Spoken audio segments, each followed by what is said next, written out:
గౌతమ్ గంభీర్ 2024 జూలైలో భారత్ క్రికెట్ జట్టు హెడ్ కోచ్‌గా బాధ్యతలు చేపట్టిన తర్వాత వైట్ బాల్ క్రికెట్‌లో అద్భుత విజయాలు సాధించినప్పటికీ టెస్ట్ ఫార్మాట్‌లో జట్టు ప్రదర్శన నిరాశజనకంగా మారింది.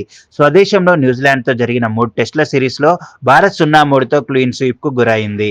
ఇది 12 ఏళ్ల తర్వాత భారత్ స్వదేశంలో చవిచూసిన మొదటి సిరీస్ ఓటమి. తర్వాత 2025లో దక్షిణాఫ్రికాతో జరిగిన 2 టెస్టుల సిరీస్‌లో కూడా 0-2తో వైట్ వాష్ అవ్వడంతో గంభీర్ హయాంలో భారత్ 2 హోమ్ వైట్ వాష్లను మూటగట్టుకుంది.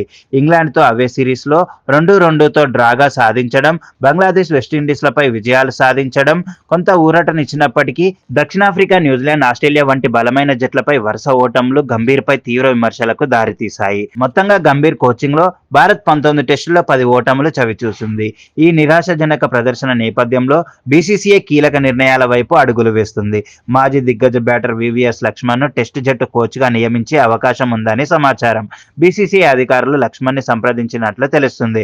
అయితే ప్రస్తుతం బెంగళూరులోని సెంటర్ ఆఫ్ ఎక్సలెన్స్ హెడ్‌గా బాధ్యతలు నిర్వహిస్తున్న లక్ష్మణ్ ఆ పదవిపై ఆసక్తి చూపలేదని సమాచారం. Gambhir contract 2027 one day world cup వరకు ఉన్నప్పటికీ త్వరలో జరగబోయే టీ20 వరల్డ్ కప్‌లో భారత్ ప్రదర్శన ఆధారంగా ఆయన భవిష్యత్తుపై సమీక్ష జరిగే అవకాశం ఉంది.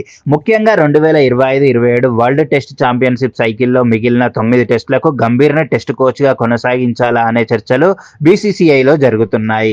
వైట్ బాల్‌లో ఛాంపియన్ ట్రోఫీ, ఏషియా కప్ విజయాలతో మంచి రికార్డున్న గంభీర్ రెడ్ బాల్‌లో మాత్రం జట్టును సరైన మార్గంలో నడిపించలేకపోతున్నారనే విమర్శలు వస్తున్నాయి. భారత్ అభిమానులు ఈ పరిస్థితి నుంచి త్వరగా బయటపడాలని ఆశిస్తున్నారు.